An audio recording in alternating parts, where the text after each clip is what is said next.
and retinopathies to the neural retina, we're talking about some of the leading causes of vision loss in the world, so macular degeneration, glaucoma, and diabetic retinopathy. Unfortunately, vision loss and blindness account for a huge economic burden, which was estimated to be $145 billion in 2014, and it's only expected to rise over the next 20 to 30 years.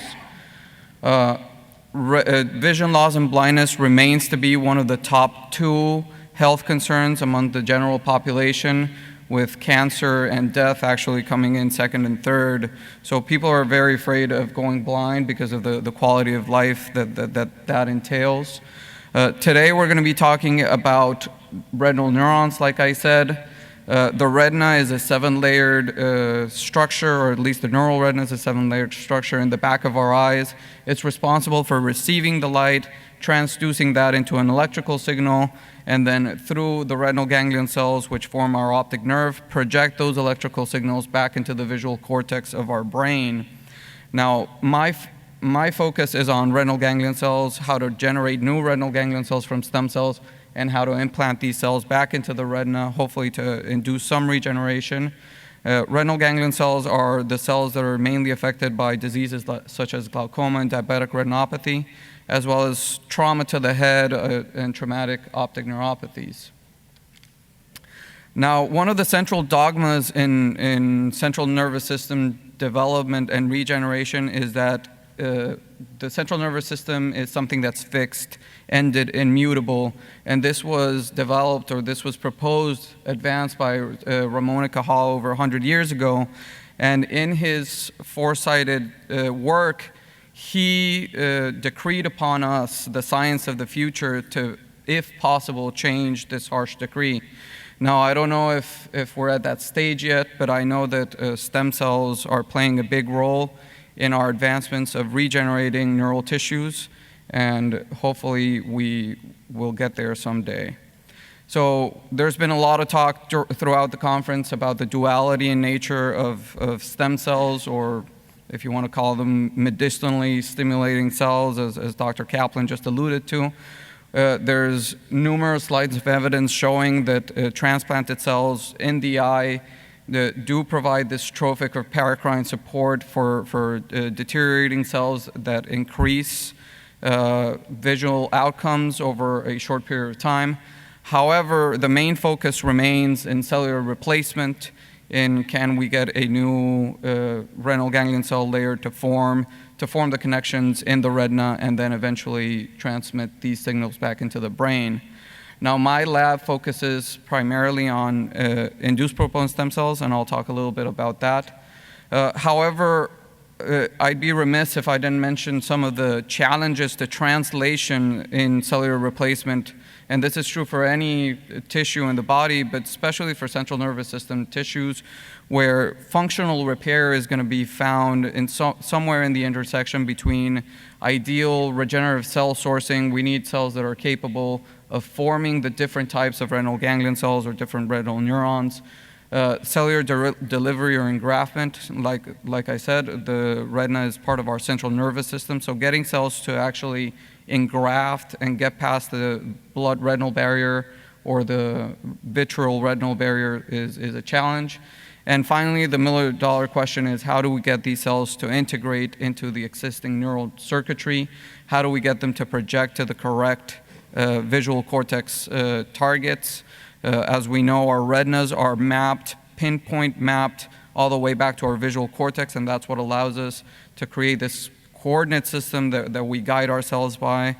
And Roger Sperry in the late 60s actually showed that in amphibians that are capable of regenerating the retina, if you cut out the eye and transplanted, rotated 180 degrees, the cells actually find their original targets, and the frogs in this case were actually aiming in a diametrically opposite way to where they were thinking that they were going to. So if the fly was up here, it would shoot its tongue down here, because the projections of the retina to the brain remained guided by the same signaling pathways.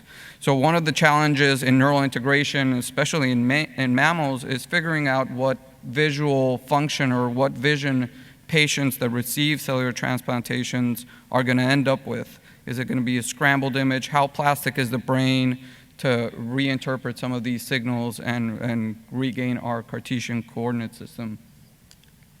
So like I said, we focus mainly on induced pluripotent stem cells and more broadly on pioneering transcription factors. We know that this is Nobel Prize winning work by Dr. Yamanaka, where he introduced transcription factors that were involved in the mid-blastula transition. We know now that these act as true pioneer transcription factors where they can bind their partial DNA binding motifs in repressed chromatin sites, recruit other transcription factors, and help open our chromatins to make more of the genome available for transcription, and that's how they regain their pluripotency. They establish these topologically associated domains, which we know are now the hallmark of pluripotency. And in that sense, we look at pioneer transcription factors in their involvement in regeneration, endogenous repair in different tissues. Now, in the retina, we know that lower vertebrates, reptiles, like the xenopus and the newt, are capable of regenerating the retinas. And some people have shown that it's through pioneer transcription factors that some of the cells within the retina are capable of de-differentiating and then regenerating some of the retinal neurons. So as part of a major retinogenesis program that we have ongoing in Bascom-Palmer, we have used rainbow animals to try and map some of the expression of pioneer transcription factors in the retina. And these are two examples of true pioneer transcription factors, ASCL1 being of the basic helix-loop helix transcription factor family, and SOX2, which is one of the original Yamanaka factors. What we've been able to find is that these cells, even postnatally in the mammalian retina, remained in expression in Mueller glia, which are some of the cells that people have shown are capable of de-differentiating and giving rise to new neurons. Now, how these cells de-differentiate and then regenerate in the xenopus is something that's ongoing in our lab, and we're trying to mimic that in the mammalian retina. But we do know that following injury, and most of this is attained by activating a gliotic state in the Mueller glia, these cells are capable of re-expressing these pioneer transcription factors and undergo some level of de-differentiation. However, in the mammals, we've lost that transition from reactivation all the way back to regeneration. So we've been looking, and like I said here, over development, pioneer transcription factors, as you can see here, over the first 2 weeks in the mice, you lose expression of these transcription factors.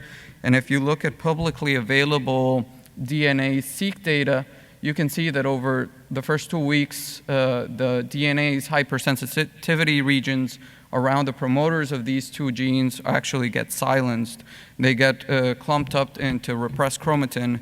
So one of the things that we're interested in is looking at promoter occupancy studies as well as epigenetic drug screening to try and reverse some of these repressive marks that get built onto pioneer transcription factors in the retina to see if we can elicit some sort of endogenous repair. Now, unfortunately, this is our long-term strategy, which we're still starting to develop. So until we can figure out a way of triggering endogenous repair, we're looking at exogenous stem cells and how we can generate new retinal neurons as a replacement therapy. So in recent years, induced pluripotent stem cells have been shown to be capable of forming self-organizing retinal cups given the right conditions. This was shown originally by the Sasai group in Riken, and then followed up by the Johns Hopkins group, where we now know that if you culture these cells in aggregate formation under the right conditions, you can actually get them to laminate into a newly formed retina. Both of these studies were looking at the generation of new photoreceptor cells for macular degeneration. However, we've found several other potential uses for this technology. One is, of course, a source of regenerative cells, but we can also study specific retinal lineage differentiation. So we've generated some of these cell lines from our rainbow mice, for example, and we look at how different transcription factors promote the differentiation of the different retinal layers. And then we're optimizing this technology to try and get a source of new retinal ganglion cells or retinal ganglion cell progenitors. Now, what we've found is there is this window during where you get the lamination stage of the different retinal layers, where you have the appearance of a retinal nerve fiber layer. However, after day 60, and this has been shown by several other groups, that retinal nerve fiber layer undergoes degeneration. The main hypothesis being that since these cells never reach their targets in the visual cortex, they lose the trophic support and undergo the normal pruning that we see in excess retinal ganglion cells as we are born. So what we did is look within this window of lamination, and the first stage that we looked at was day 51 retinal cups. We went on to characterize whether we could find a nice retinal nerve fiber layer in these cells. And then we did a couple of things. One is we switched the retinal cups to an RGC differentiation and maintenance media. And as you can see here, even at day 83, we still find a very nice layer of Thy1 positive cells that express both the MAF5 or ATOH7, because these are human cells, and BRN3B. But then we also did dissociation of these retinal cups to look at the viability and the morphology of some of these retinal neurons that we have growing in the aggregates. So the natural next step was, this is a mixture of all retinal neurons that are formed in the retinal cup, but could we get a homogeneous population of retinal ganglion cells to try and transplant? So what we did is we again went back to our day 51 retinal cups aggregates. We digested as you would a normal retina. We did immunopanning for Thy1, as is done normally to get pure cultures of RGCs out of animals. And then we cultured the cells into laminin and PDL-coated cells. Now, most of the immunopan cells are neuronal, and they express the RGC markers that you'd like to see. These are human RGCs.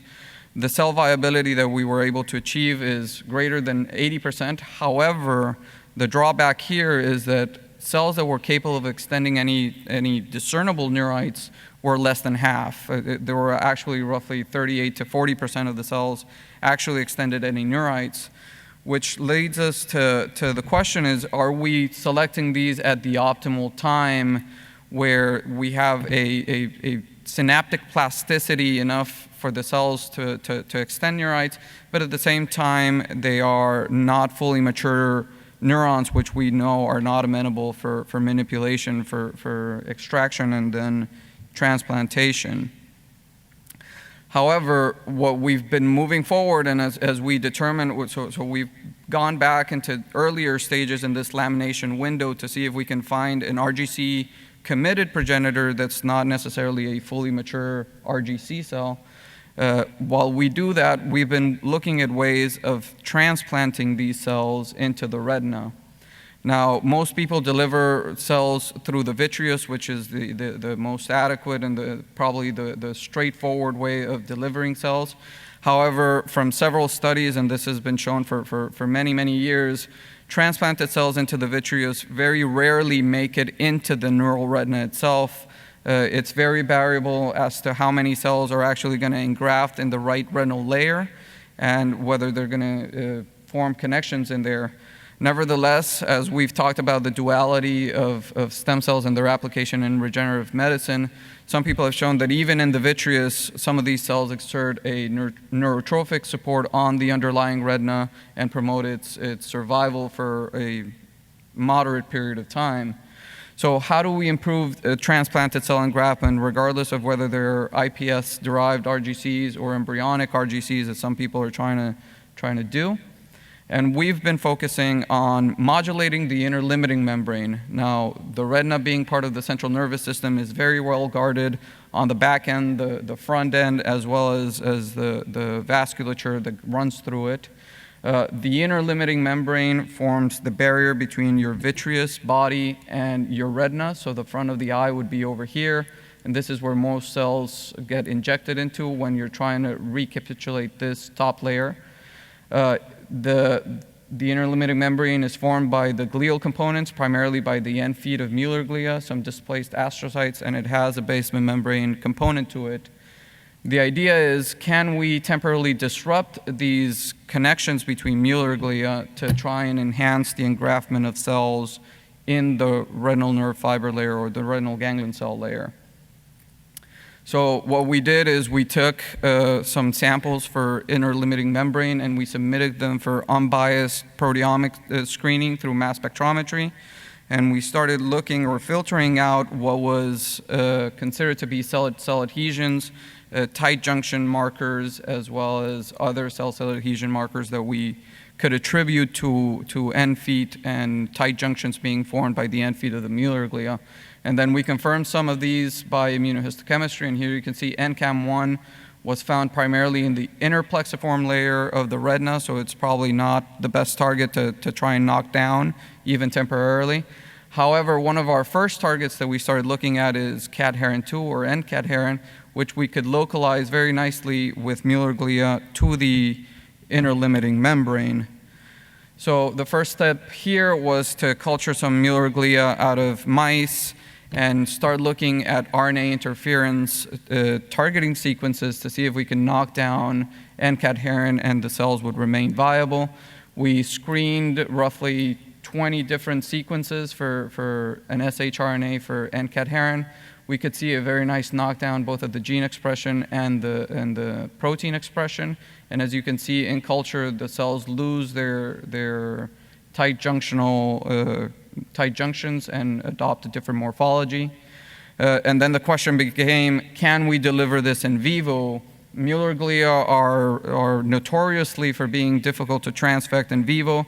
There's some people looking at AAV serotype 9 capsids that have some tropism for Mueller glia, but we started looking at different RNA interference methods, and what we ran across was self-deliverable RNAs. So this is a technology which is a double-stranded RNA for RNA interference that gets chemically modified. It has these moieties built onto it or cross-linked onto it that allow it to be membrane permeable, meaning you don't need lipofectamine or other transfection reagents for them to cross the membrane, and they make them more stable. Now, the stability, as we've seen for some of our sDRNAs, is 3 to 4 weeks in vivo, after which the sDRNA is actually lost. We looked at a sample sDRNA. This is a scrambled control in the retina, and as you can see here by the Cy5 marker, it does a very good job of transfecting throughout the retina and including the Mueller glia feet. So again, we used the company Adverna to manufacture some of our sequences, and we saw some that had very nice effect in knocking down N-cadherin. This is our CD24 candidate. And both at the gene expression as well as the protein level, we got a very nice knockdown. So we went ahead and started using this in vivo to see if we can increase cell engraftment into the retina. We used an optic nerve crush model and then delivered intravitreal sDRNA. We did 3 micrograms of the sDRNA 2 days prior to introducing GFP-labeled dental pulp stem cells, and then we created flat mounts to look at where these cells were actually engrafting or where they were getting to. Now, if you can see here, the scrambled sDRNA produced similar results as you get with introducing no knockdown. You get some cells that actually make it to the nerve fiber layer, but very few of them.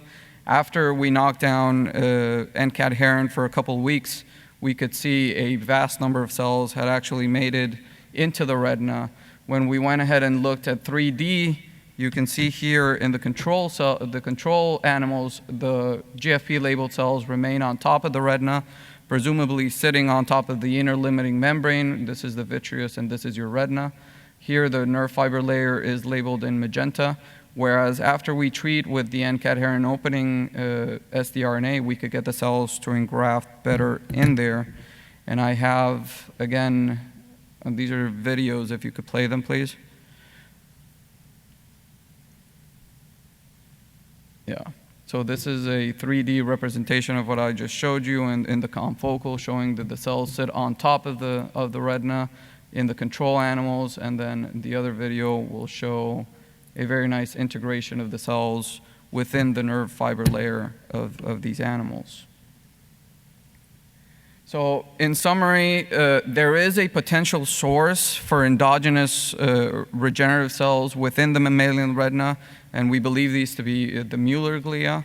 We're still working on the epigenetic modulation of pioneer transcription factors that can be exploited to cause some endogenous repair coming from these cells. Hopefully, I've shown you that iPS cells are a viable source for new retinal ganglion cells. We still have the question as to what the epigenetic memory of the parent cell line, how it affects our obtained phenotypes. We've had some issues creating some of the retinal cups from blood reprogrammed cells. However, when we do some of the naive pluripotency cultures, when we use HDAC inhibitors and some of these epigenetic modulators to try and regain a ground state pluripotency, we're able to recapitulate their capacity to form neural tissues nicely. I showed you that some of these retinoid aggregates can be used as a viable source of new RGCs, some of which extend neurites. We're looking at how improve the recovery of neurite extending cells and how early we can obtain a truly RGC-committed progenitor. We've known for several years that cell engraftment needs to be improved in order for cellular therapies to work in retinal ganglion cell replacement. Hopefully, I've shown you that temporarily disrupting the inner limiting membrane can serve for delivery of cells. What we're moving into right now is combining both the hPSC-Derived RGCs with temporary opening of the inner limiting membrane to induce engraftment. And then I have some studies, some preliminary studies into how we're working on getting these cells to integrate into the neural circuitry. Now, given the time constraints that I had today, I didn't include those slides, but if anybody wants to talk to me offline, I can discuss those studies with you. And then the million-dollar question is, what functional recovery, what kind of vision are we going to get once we achieve this neural integration of the cells? With that, I'd like to thank my laboratory members, my collaborators in the Miami project, as well as in the oncogenetics group that have helped me with some of the genetic studies for the pioneer transcription factors, the group at Adverna for the production of the sDRNAs, and my funding sources. Thank you very much.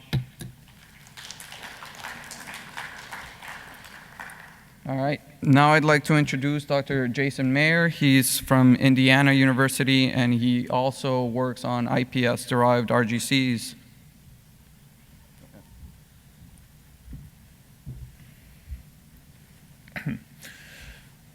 Okay, so acknowledgements. I'm done, I guess. I'm going to try to go back. Usually acknowledgements is at the end. There's a way back there to switch to the beginning, so I'll just go through everything. That would be great.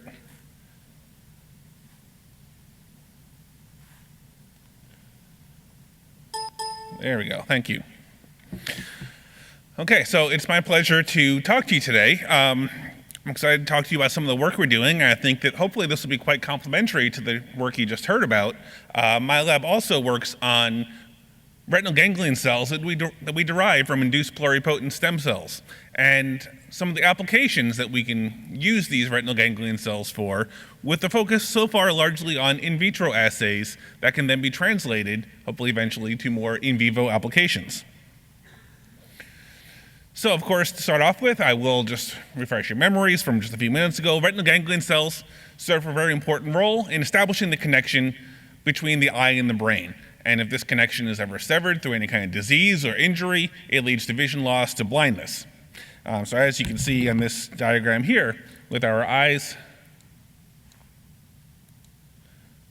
there we go. So eyes up front here, the axons from these retinal ganglion cells extending back into the brain, either staying ipsilateral, going contralateral at the optic chiasm, finally forming their synapses back towards the visual thalamus, like the lateral geniculate nucleus. I feel like there are a lot of stem cell applications that we could take advantage of for diseases that affect these retinal ganglion cells, collectively known as the optic neuropathies. So these optic neuropathies include diseases like glaucoma, Leber's hereditary optic neuropathy, dominant optic atrophy, et cetera, et cetera. But of course, of the list of the optic neuropathies, the most common is going to be glaucoma. Next closest isn't even remotely close, because glaucoma currently has an incidence of greater than 60 million people worldwide, with an expectation of exceeding 70 million by the year 2020. So we think the 4 diseases that affect the retinal ganglion cells, stem cells can serve in multiple functions. Initially, and perhaps more in the short term, we think these stem cells can be used for the development of an in vitro model so that we can study these diseases and get a better understanding of what's going wrong. And connected to that, also with applications for drug screening using these cells. Once we figure out what's going wrong, can we establish high throughput screening mechanisms to identify compounds that might have a neuroprotective effect in rescuing these retinal ganglion cells? Perhaps a little further down the line, we think stem cells certainly have the potential for the replacement of RGCs following their loss due to some kind of disease or potentially injury. But to effectively derive retinal neurons from these induced pluripotent stem cells, or the hPSCs, meaning human pluripotent stem cells, in order to effectively do this, we need to make sure we have a thorough understanding of retinal development. How do these cells ordinarily develop in the human? And can we recapitulate this process in an in vitro situation to derive retinal ganglion cells? So the retina itself starts to be obvious quite early in development and starts growing out as these evaginations from the diencephalic region of the neural tube, indicated here in yellow. Shortly after this outgrowth in the neural tube, these structures here, known as optic vesicles, will start folding in on themselves to form this optic cup-like structure, with the inner layer here in blue giving rise to the neural retina, all the neurons of the eye, and the back becoming more the support cells, the retinal pigment epithelium. And through a series of rounds of proliferations and differentiation, we will form our neural retina here in blue with its support, the RPE, behind it. So our goal in the lab is to use pluripotent stem cells to derive retinal ganglion cells and then apply these cells for a number of potentially therapeutic options. So pluripotent stem cells themselves are found in 2 major classes. Traditionally, it's thought that pluripotency means embryonic stem cells over here on the left, which are going to be derived from the inner cell mass of the early blastocyst. Once these cells are derived, they can be expanded indefinitely in vitro and have been for about 20 years now and still going, and can also be directed to differentiate into any cell type of the body, as indicated in the bottom here with a few examples: muscle cells, blood cells, and nerve cells. More recently, as we heard before, Shinya Yamanaka's group, almost 10 years ago now, identified an additional path to pluripotency by taking adult somatic cells, such as skin fibroblasts that we see here, introducing key transcription factors that will genetically reprogram these cells to pluripotency. So now we have a pluripotent source with a non-embryonic pool there. And these cells can be patient-derived, so they could be potentially useful for transplant therapies, and like the embryonic stem cell counterparts, these cells can be expanded indefinitely and directed to differentiate into any cell type of the body. So when we differentiate these cells, after a few weeks of differentiation, these cells are growing as free-floating aggregates in our culture plates. And these aggregates, when we're looking at them after about 3 weeks of differentiation, we see 2 distinct morphological features. We see some of these aggregates, like these kind of darker, more shaded looking ones here that really don't have many distinguishing features, and then these others that are a little bit lighter, kind of brighter ring around the outside. We use these morphological features to separate these cells into 2 distinct populations. Those with this kind of brighter ring around the outside, my apologies that this laser pointer is kind of cutting in and out on me, but these cells with the kind of brighter ring around the outside, and what I'll point out about these is that in their 3-dimensional state, while they look round in a 2-dimensional picture, these are not spherical. These are somewhat cup-shaped, and we think these are very closely analogous to the developing optic cup of the eventual eye. This lower population down over here is indicated by this kind of darker, more shaded appearance. So when we separate these 2 populations, we can analyze their gene expression patterns. And we find that both of these populations are very highly neural in nature based on their expression of some key transcription factors, such as these 3 that we see here, that are expressed pretty ubiquitously through all the cells in both of these populations. So both these populations are very highly neural. But when we dig a little deeper, what we'll find is that only this top population with this kind of brighter ring around the outside, will express key retinal developmental genes, like CHEX10, RAX, and 6/6, as we see up top here, and these are absent down the bottom. These bottom ones will express genes like SOX1, DLX1, and EMX1, which are characteristic of the developing forebrain. These transcription factors are absent in this top population. So what we seem to get are two distinct populations after about 3 weeks of differentiation. One that seems to be kind of analogous to the optic cup, expressing a variety of retinal developmental genes, and another that seems to be more analogous to developing forebrain. And this really shouldn't be too surprising because it's coming from the same source, and the retina and the forebrain are very closely related. We also look in greater detail. Remember, these retinal populations seem to be more cup shapes. When we cut sections through these, as if you're cutting through top layers of a cup, you will have a hole in the middle. And that's what we find in these sections. These are kind of have a hole in the middle, but when you look at the cells that are there, these cells are very highly enriched for retinal progenitor cells, as indicated by the expression of these two transcription factors here. So at this stage, after about 3 weeks of differentiation, we have a very highly enriched population of cells that seem to be retinal progenitor in nature. They're also somewhat organized in nature. This is not just a random clump of cells. They have organized into this cup-like structure that we feel is analogous to the optic cup itself that we find during retinal development. If we allow these cells to differentiate a little further, we're interested in seeing, can these cells start laminating into different retinal layers, as we kind of heard about a few minutes ago. And with a little further differentiation, what we do find is that indeed we do see some layers forming where the inner layers of these retinal organoid structures are highly enriched for these BRIN3 expressing cells, which is indicative of the retinal ganglion cells. These retinal ganglion cells are found in the inner layers of these retinal organoids, just as they would be found in the inner layers of the retina itself. We also see expression of this protein recoverin, mostly on the outside, on the outer layers of these retinal organoids. Recoverin indicates the retinal photoreceptors. They're on the outer layers of these organoids, just as they will be found in the outer layers of the retina. So using this procedure, we find that we can generate these retinal organoid-like structures that bear a lot of resemblance to the developing retina itself. But we want to apply this for studies of the optic neuropathies. And we think that there are two main basically time points, or two areas that we really want to emphasize. If we're talking about the optic neuropathies, there are early stages of these diseases where we would have a moderate degree of cell loss and some loss of vision, and then the later stages of these diseases where there is more profound cell loss and a very severe loss of vision.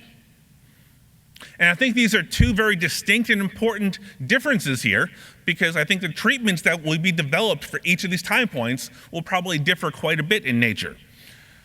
Whereas for these early stages, it's probably best, since most of the retinal ganglion cells are probably still there at the early stages, our best approach is probably to develop an in vitro model with these iPS cells for this retinal degenerative disease, with applications then for screening compounds for some kind of therapeutic efficacy. So while the cells are still remaining, they might be damaged, but while they're still there and the neural circuitry is still set up, can we rescue these cells and restore vision that way? But of course, at the later stages of the disease, when we have more profound cell loss and severe loss of vision, there really isn't anything there to fix. So at this point, at these later stages of the disease, we're probably more likely to have to go towards methods that where we explore the potential for the replacement of retinal ganglion cells following their loss. So when we differentiate these cells, what we find in this population, we have this nice little neural rosette going on in the middle here. And after about 40 days of differentiation, we start to see the onset of retinal ganglion cell-associated genes, such as this BRIN3 transcription factor. These cells will shortly start putting out wispy little neurites, as indicated by MAP2 staining here, starting to sense their environment.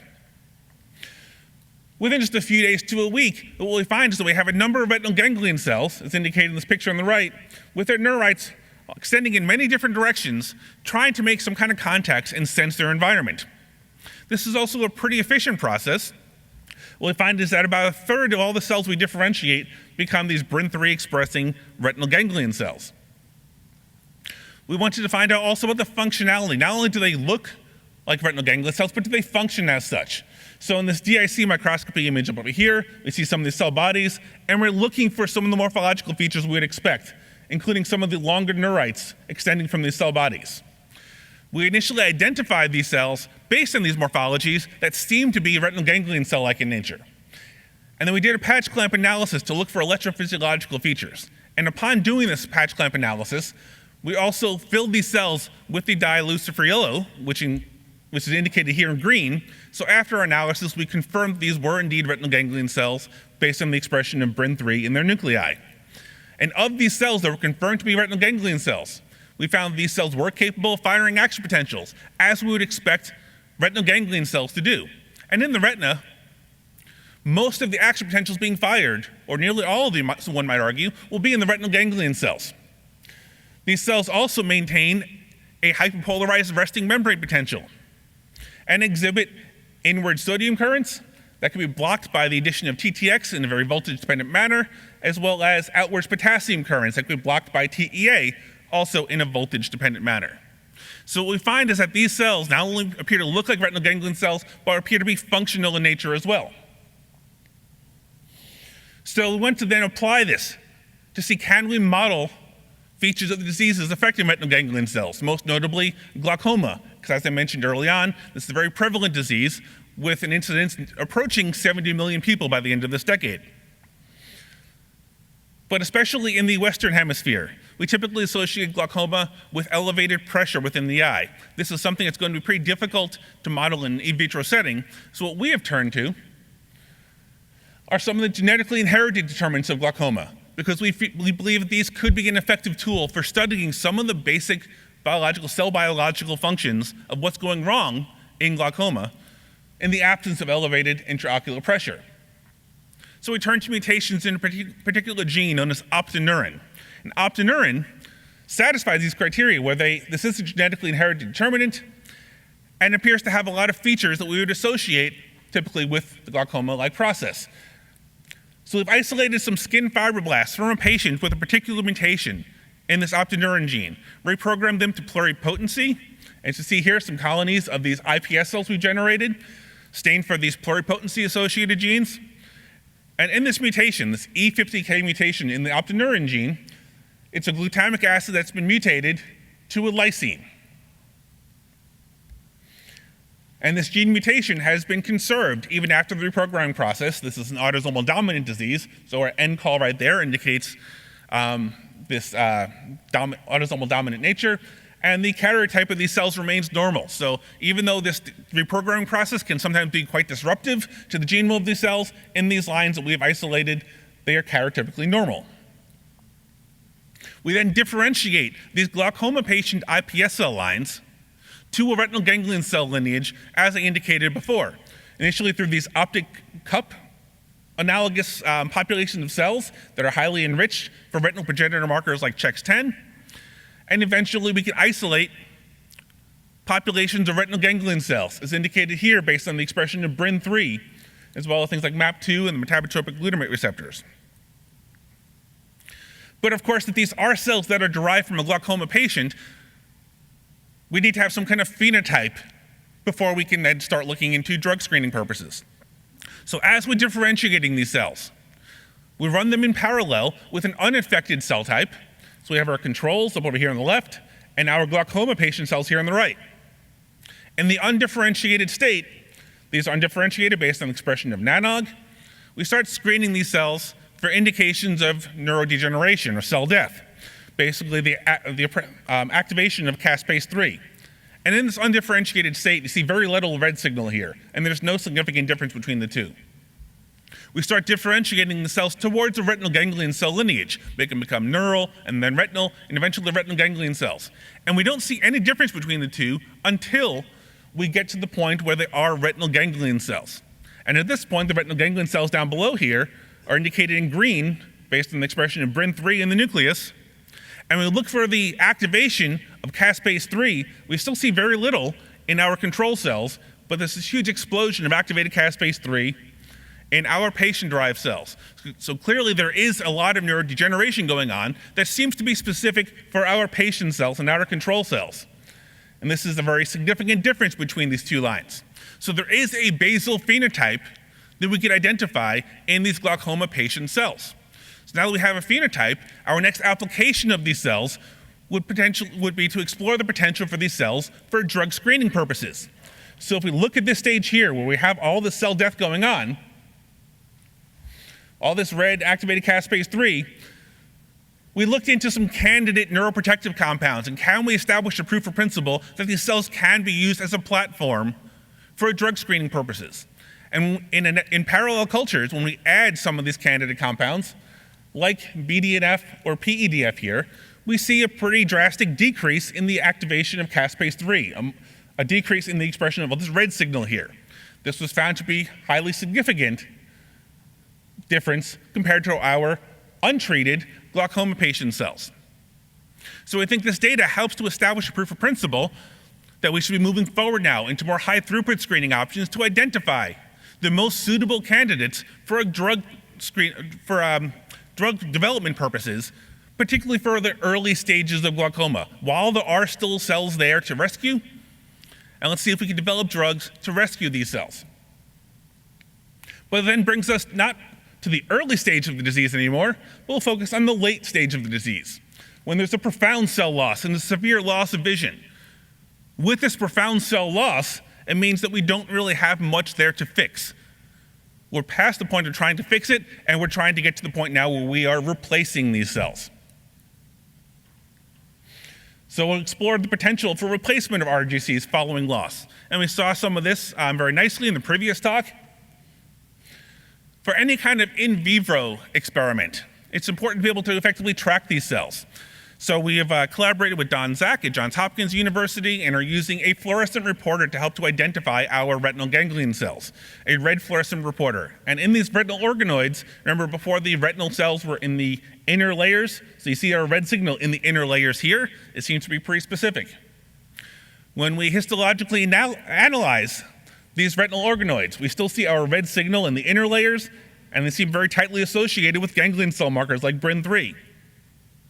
And they do not seem very associated with photoreceptor-associated markers, which are more around the periphery and the outer layers, like OTX2 that we see here. So it does seem like this fluorescent reporter is a reliable indicator of our retinal ganglion cells. But as we heard before, there are several obstacles to effective replacement of retinal ganglion cells.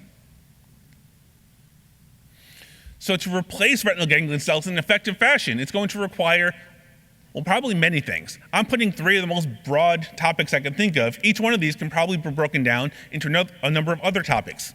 But first, of course, we'll have to have effective integration and efficient integration of these transplanted cells into the retina. And as we heard earlier, this is not necessarily the easiest task, particularly with the inner limiting membrane. If we are to achieve effective integration of these cells into the retina, we will then need to establish long-distance axonal pathfinding so the axons of these retinal ganglion cells can find their target tissue rather deep back into the brain. And once they reach that target, we have to make sure that the formation of synaptic connections with the target tissue not only occurs, but as we heard before, it has to occur in a very specific fashion in order for effective vision to actually occur. So one thing we noticed, I'm going to focus mostly on this second one over here, this long-distance axonal pathfinding, because we think this is one of the things we can be kind of testing a lot of hypotheses in an in vitro assay right now, and then applying them to an in vivo situation. And one of the things we noticed is that when we take these retinal ganglion cells that we can isolate based on their red fluorescence and plate them down onto an adhesive substrate, they extend very elaborate neurites in all directions here in a very short period of time. All these neurites here have extended within the first 48 hours of growth. So these retinal ganglion cells don't seem to have any problem extending lengthy neurites in a dish. They seem to really want to do so. And these neurites are not only extending like this, but if we look at the leading edge of any one of these neurites that's extending outwards, we'll see features that seem to indicate that they have a functional growth cone leading the way. So here's our red fluorescence indicating this is an axon from a retinal ganglion cell with an accumulation of filamentous actin in the growth cone, as we would expect. It seems like they are extending these growth cones at the leading edge of these neurites to sense their environment and trying to find their way. So we've set up a number of assays to try to optimize the situation. One of the things we've looked at is taking these isolated retinal ganglion cells that we've derived from the iPS cells, and plated them on a number of different substrates. And what we find is that some of these substrates, within the first 24 hours of differentiation, extend pretty lengthy neurites, whereas others down here, well, really do a pretty poor job. And we've quantified this data to indicate things like laminin seem to be the best substrate to allow for the outgrowth of these neurites. This is also important because laminin is known to play an important role in axonal pathfinding of retinal ganglion cells out of the retina and into the optic nerve. We're also testing a number of different media to optimize this axonal outgrowth assay in our lab. And we find that some of these media components, especially these top two, seem to be very conducive to axonal outgrowth in our in vitro assay, whereas others do a pretty poor job. And what we find is that there are some media that are certainly more significantly leading to enhanced axonal outgrowth compared to others. So taking this data, now we're looking to see, now that we've tried to essentially optimize this assay to encourage axonal outgrowth from these retinal ganglion cells, can we then adopt this to try to really encourage these cells to extend long axons, not just over the period of 24 hours like these assays were looking for, but long term? What happens if we go several days or weeks? What happens to the outgrowth of these axons? And what we find is that under the right conditions, these axons indicated here in red, stained for their tau protein, are not so haphazard in the way they're extending. They start to organize, start to fasciculate as we see here, and all these axons seem to shoot out in the same direction. These are axons that seem to be deriving from the retinal ganglion cells, indicated in green based on BRIN3, and the cell bodies and dendrites of these cells in blue. But what's really intriguing is the ability of these axons to coalesce together and all shoot off in the same direction. And this is this outgrowth, I really can't emphasize this enough. It is so extensive that we're actually having trouble quantifying it because we're often running out of space and we're not sure that the axon's actually reaching their capacity of growth, or they're just running to the edge of the cover slip, or they're running into some other cells on there, but it certainly seems to be going at least for several millimeters. So we think there's a lot of applications for these iPSC-derived retinal ganglion cells. We find that our retinal differentiation from these pluripotent stem cells to retinal lineages, including retinal ganglion cells, is both effective and highly efficient. And these approaches have a lot of power, can be exploited as a system to study diseases that affect the retinal ganglion cells, as well as potentially developing drug screening approaches to these diseases. And especially at the later stages of the diseases, when there has been profound cell loss, we believe the use of these cells is going to allow for the potential to replace these ganglion cells that have already been lost by the disease. And then I will finish now with my acknowledgement slides. Some of the people that have done this work, especially Sarah Olemacher and Clarice Flygor up front there, some of our collaborators and our sources of funding. And I thank you for the opportunity to speak here today.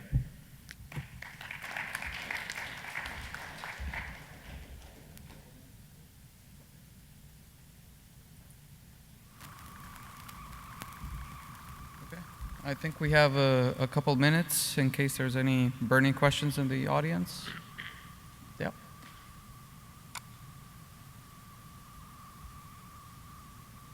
I have a patient in my practice in Southern California who woke up blind in his right eye, and he found out that a piece of calcium had broken off from his carotid artery and lodged into one of the blood vessels leading to his retina.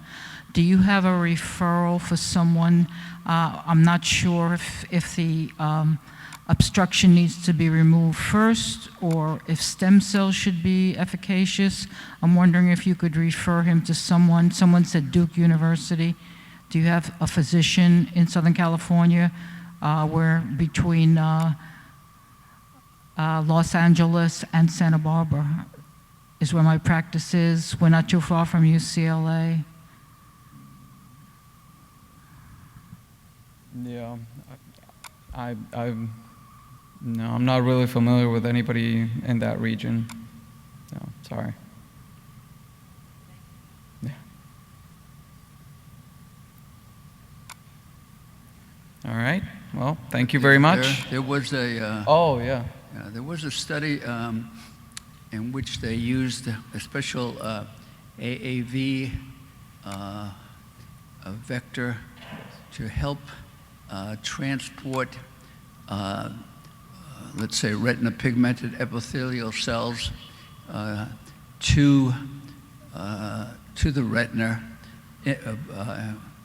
and these cells were put in the vitreous because apparently retina doctors often attempt to do it in the subretinal space, and there was that complication possibility of a detached retina. And I wondered if you're familiar with that. I think it was the AAV7MB that was used as the vector. And I thought, because in the comments that were made, it seemed like you were implying that most of the treatments were put in the vitreous, and I wondered. Well, they are when they're addressing the inner retina. For the outer retina or anything that's outside of the neural retina, like the retinal pigmented epithelium, subretinal injection is the most common way to go. Even for some of the electronic retinal transplants that are done today are injected subretinally fairly routinely with not many complications, yeah. Okay, thank you. Okay, thank you. All right, thank you again.